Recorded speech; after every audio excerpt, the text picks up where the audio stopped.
Ya, untuk analisis menggunakan Smart PLS, yang pertama kita lakukan adalah persiapan datanya terlebih dahulu. Nanti bisa dibuka ini ya, client 3412. Kita buka data dan hasil. Kita tunggu sebentar. Kita masuk ke data edit. Nah, ini data edit ini ya. Jadi data edit ini adalah data yang nanti kita gunakan untuk analisis di Smart PLS. Oke, setelah seperti ini lalu kita buat file CSV-nya ya. Kita copy dulu datanya ini. Jadi kita copy ini ya, x1.1 ini nama dari kuesionernya itu dan data penelitian ini.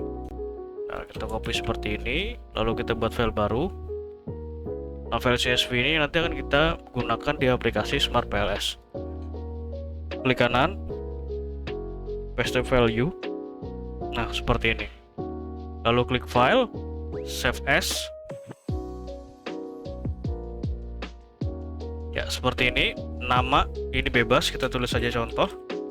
Seperti itu. Untuk save as type, klik, kita ganti ke ini CSV ya, CSV UTF-8. Nah, ini kita ganti CSV lalu klik save. Nah, ini saya sudah buat filenya, jadi nanti bisa gunakan file yang sudah saya buat saja. Oke, seperti itu untuk proses CSV-nya. Nah, ini ya, kita gunakan file CSV yang ini. Setelah file CSV terbentuk, kita buka aplikasi Smart PLS. Kita tunggu sebentar. Nah, di sini saya menggunakan versi 3. Ya, akan muncul tampilan seperti ini. Kita klik new project.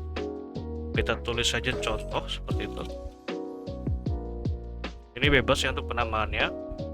Lalu klik OK, kemudian double klik di import data. Nah, kita double klik, kita masukkan data CSV yang sudah tadi kita buat. Nah, ini ya, client 3412 CSV Smart PLS. Open, lalu OK. Nah, ini tandanya data sudah termuat ke dalam aplikasi Smart PLS. Ini kita bisa close. Kemudian kita double klik yang ini. Contoh ini kita double klik. Nah, lalu kita masukkan indikator ini ke dalam lembar kerja. Jadi sesuai dengan variabel penelitiannya. Jadi caranya seperti ini ya. Tekan shift, lalu x1.1 ini kita klik. Kemudian x1.4 ini kita klik. Nah, kita blok seperti ini, lalu kita drag ke sini. Nah, seperti itu caranya. Jadi harus sesuai dengan ini ya. Harus sesuai dengan variabelnya. Coba terus seperti ini.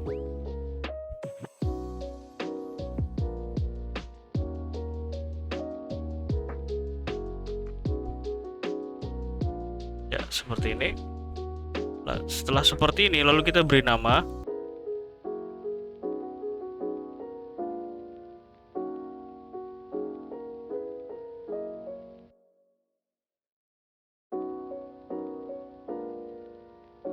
Nah, ini kita beri nama ya. Caranya ini yang x1 ini klik kanan, rename.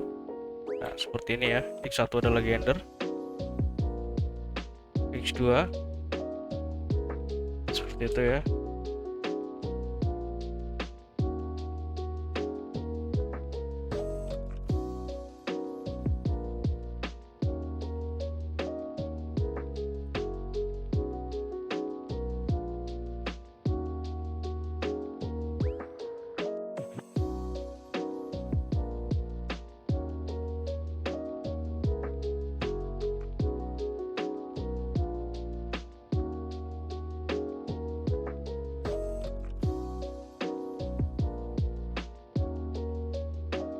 Ya, setelah seperti ini lalu kita susun sesuai dengan hipotesisnya.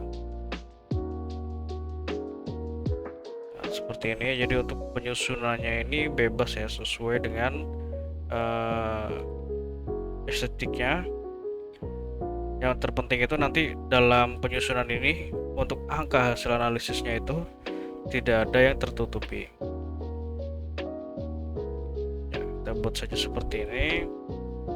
Lalu kita hubungkan dengan menu ini, connect x1 ke Y, x2 ke Y. Seperti ini ya. Nah, seperti ini. Lalu kita lakukan pengujian untuk ini ya, PLS algorithm. Jadi untuk PLS algorithm ini ada beberapa pengujian. Nah, ini pengujiannya. kita lakukan satu persatu. Yang pertama kita lakukan adalah melihat ini dulu, nilai dari outer loading dan nilai AVE. Nah, caranya klik calculate, lalu balance algorithm, start calculation. Nah, seperti ini hasilnya. Kita langsung lihat nilai outer loadingnya. Nah, nilai outer loading ini minimal adalah 0,70. Nah, ini seluruhnya sudah di atas 0,70, maka ini dapat dikatakan valid ya seluruhnya. Jika ada yang merah itu atau di bawah 0,7, itu tidak valid. Lalu kita lihat ke nilai construct reliability and validity. Nah, ini nilai AVE ini harus di atas 0,5. Ini sudah di atas 0,5, maka untuk latennya itu dikatakan valid. Kemudian untuk nilai reliabilitas, di sini ada dua yang kita lihat, yaitu nilai gelombang alpha dan composite reliability. Untuk kedua nilai ini harus di atas 0,7. Nah, ini sudah di atas 0,7 semua, maka dinyatakan reliable. Nah, pada pengujian ini seluruh data penelitian dapat dikatakan valid dan reliable. Nah, selanjutnya kita lakukan uji ini, discriminant validity. Discriminant validity di sini kita menggunakan HTMT. Nah, untuk HTMT tersebut ini nilainya itu minimal adalah, atau nilainya maksimal itu adalah di bawah 0,9. Nah, ini masih di bawah 0,9 semua, ditandai dengan warna hijau ya. Jadi kalau di atas 0,9 itu ini nanti warnanya merah. Nah, ini menandakan bahwa tidak terjadi masalah pada HTMT atau di sini telah memenuhi kriteria HTMT. Dan untuk interpretasi lengkapnya nanti bisa dilihat di file Word yang sudah saya buat. Kemudian untuk pengujian selanjutnya, di sini kita lihat nilai VIF. Nah, untuk VIF ini untuk menguji multikolinearitas ya. Nah, ini VIF ini di sini kita masuk ke inner VIF. Nah, ini adalah nilai dari inner VIF. Nilai VIF ini adalah maksimal 5 ya. Nah, ini masih di bawah 5 seluruhnya. Dan dengan warna hijau maka aman ya, tidak terjadi gejala multikolinearitas. Selanjutnya kita lihat nilai dari R atau R square. Nah, ini ya R square. Nah, R square ini nilai menunjukkan seberapa besar pengaruh variabel independen terhadap dependen. Nah, dependen itu yang ini ya, X ini adalah dependen, Y ini adalah independen.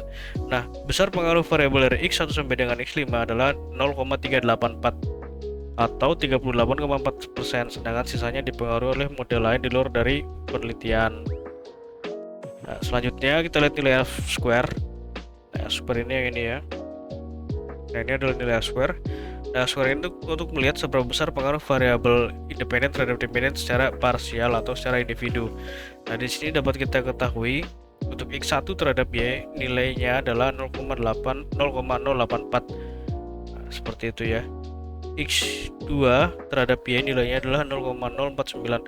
Nah, untuk interpretasi ini nanti bisa dilihat di file Word yang sudah saya buat. Selanjutnya kita lakukan pengujian untuk key kuadrat atau blindfolding.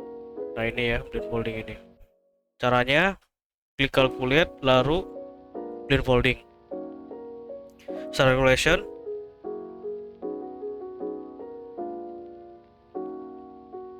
Nah, ini adalah nilai dari key kuadratnya. Seperti itu ya. Kemudian yang terakhir adalah kita melakukan uji hipotesis. Caranya klik calculate lalu bootstrapping, start calculation.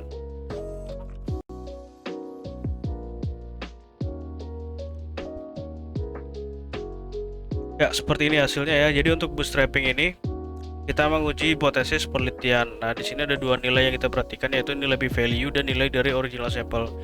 Untuk p-value ini harus di bawah 0,5 dan original sample ini menunjukkan arah pengaruhnya itu positif atau negatif. Jadi positif jika tidak ada tanda di depannya ini, negatif jika ada tanda minus di depannya ini.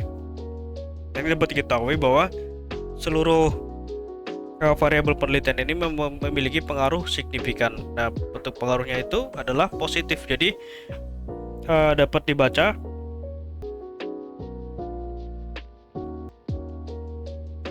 variabel X1 memiliki pengaruh positif signifikan. Variabel X2 memiliki pengaruh positif signifikan terhadap variabel Y. Variabel X3 memiliki pengaruh positif signifikan terhadap variabel Y. Jadi seperti itu ya untuk cara membacanya. Dan untuk interpretasi lengkapnya nanti ini bisa dilihat di file yang sudah saya buatkan di Word. Oke, sekian untuk pengujiannya. Nah, hasil ini bisa di save ya dengan cara ini. Klik export to Excel, start export. Nah, ini bisa di save. Ini adalah save file yang sudah saya buat. Oke, sekian untuk pengujiannya. Jika ada yang kurang jelas nanti bisa ditanyakan. Terima kasih.